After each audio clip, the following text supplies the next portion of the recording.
In this lecture, we will review some of the good and bad practices in coding in the Python. So let us see the first example.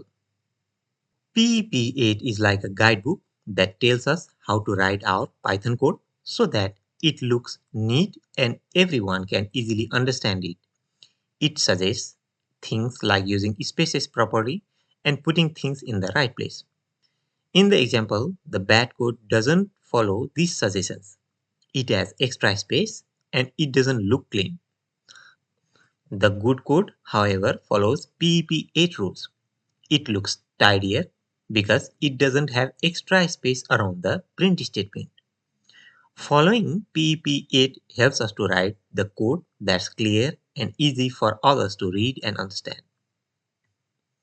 In the second example, in the bad example, the variable name x doesn't tell us much about what it represents. It's like trying to guess what's inside a mystery box without any clues.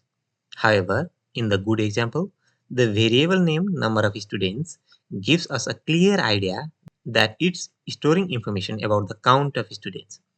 It's like labeling a box with its contents written on it, making it easier for anyone to understand what's inside without having to open it. So using the descriptive variable names helps us to understand our code better and makes it friendlier for beginners or anyone reading our code. In the third example here, there is inconsistent indentation. Maintaining consistent indentation in Python, typically with 4 spaces per level, means keeping the spacing uniform to make your code neat and organized. In the bad example here, the indentation is inconsistent, making it harder to read and understand the code's structure. Conversely, the good example uses consistent indentation, with each level of code nested properly by 4 spaces, making it easier to follow and comprehend.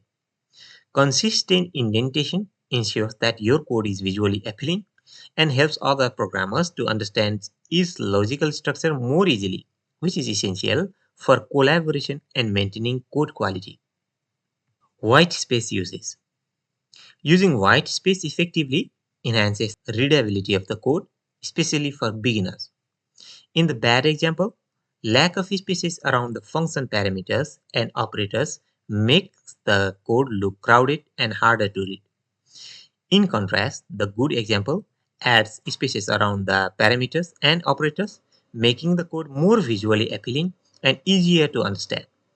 Proper use of the white space helps separate different parts of the code, making it easier to identify individual components like function names, parameters, and operators, thus aiding beginners in understanding and navigating through the code more efficiently. Comments for clarity. Adding comments for clarity involves inserting short explanation within your code to make complex part easier to understand. In the example provided, the bad version merely states increment x, which doesn't offer much insight into what the code does. However, the good version adds a comment that elaborates on the purpose of the code, stating increment x to move to the next element, which provides a clear understanding of why the variable x is being incremented. Such comments helps other developers and even yourself comprehend the code more easily, making it simpler to maintain and debug in future. Function and variable naming. When writing the code, it's a good idea to use lowercase letters and underscores to separate words in the function and variable name.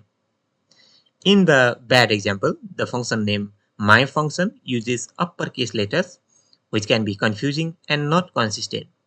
The good example, however, uses lowercase letters and underscores to create the function name myFunction, making it easier to read and understand what the function does.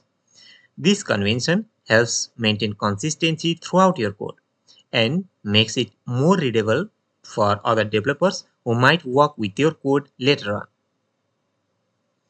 Avoiding magical numbers. When writing code, it's important to avoid using numbers without explaining what they mean, which is called hard coding. In the bad example, the number 86400 doesn't give us any clue about what it represents. In the good example, we create a variable called seconds in a day and assign the value 86400 to it. Now when we use seconds in a day in our code, it's clear that it represents the number of seconds in a day. It makes the code easier to understand for other people who might read it and for ourselves in the future. Consistent return style in functions mean that you should always return value the same way throughout your code.